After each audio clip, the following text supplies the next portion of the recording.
Hey guys, NeuroMD here. Let me just say this. My hype levels went through the roof seeing this character in action. He is everything I wanted him to be on in this game. They they properly looked at the older installments and polished him up on what Tidus was trying to excel in. They reworked his dodge moves. He still has mid range in his attacks, while still retaining that flashiness that reflects in his personality. So I'll try to go over many of the aspects of what I personally find interesting on what they did with this character. So first off, it's the reworking of his dodge moves. The original Dissidia gave Tidus three different Brave dodge moves that can be used in different situations. They wanted to reward Tidus players for successfully dodging an attack and allowing him to use quick hit. This didn't really work out too well due to the nature of the game. His dodge moves were easy to block and severely limited because of the range it had. The invincibility on those dodges were only 20 frames, while the ZX mode gave a solid 40 frames. But looking over at the newest installment, Tidus seems to have a lot more freedom when to attack after initiating his dodges. But I'm also led to believe that the after images that Tidus leaves behind indicates his invincibility. This gives Tidus to use these tools in various situations. Punishing an attack is going to rely on you knowing the active frames of the opponent's attack. Hitting the attack button again will let Tidus engage with the second part of his dodge move. It seems like you can cancel the dodge part very early on. There are other situations you could use it for, such as traversal. It's pretty much clear that Tidus so far has the best mobility. You can cancel the second part of a dodge move to a dash. This will allow Tidus to get around much quicker than anyone else, but will also allow him to barge in to help party members out. The great thing about this when using it for traversal is that it does not slow Tidus down. In the Besaid stage, if you're running or dashing on water, it slows your character down.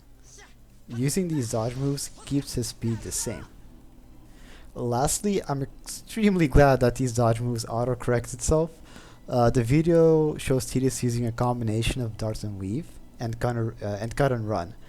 Tidus dodges over lightning and uses a cut and run part. But yeah, after praising these dodge moves, there has to be a flaw, right? In the Famitsu scan, it was mentioned that Tidus focuses on the dash gauge.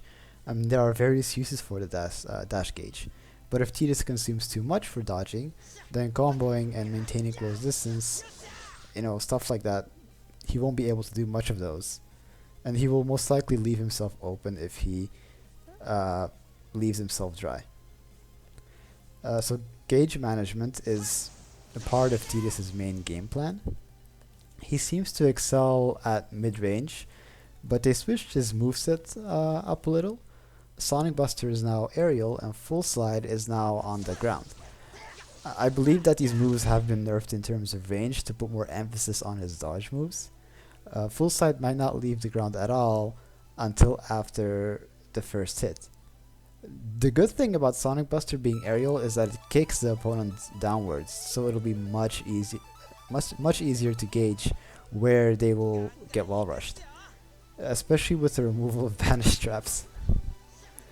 So the first part of Sonic Buster and Full Slide still work the same way, so the closer that Tidus is, the more damage it deals. His animation for Sonic Buster is slightly altered. He used to dash through with his sword, but now he's using his shoulder to hit the enemy.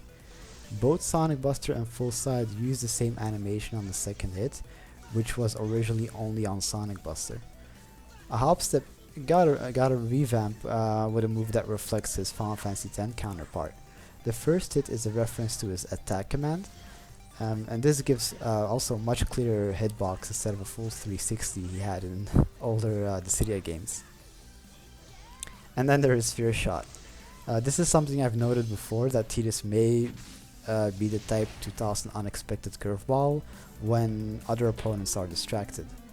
Sphere Shot seems to have that use. This move would also save his gauge, as he would have to dash all the way there. The cut and run animation also got a small adjustment in the end. Tidus does a rising sun type move at the end to kick the opponent away.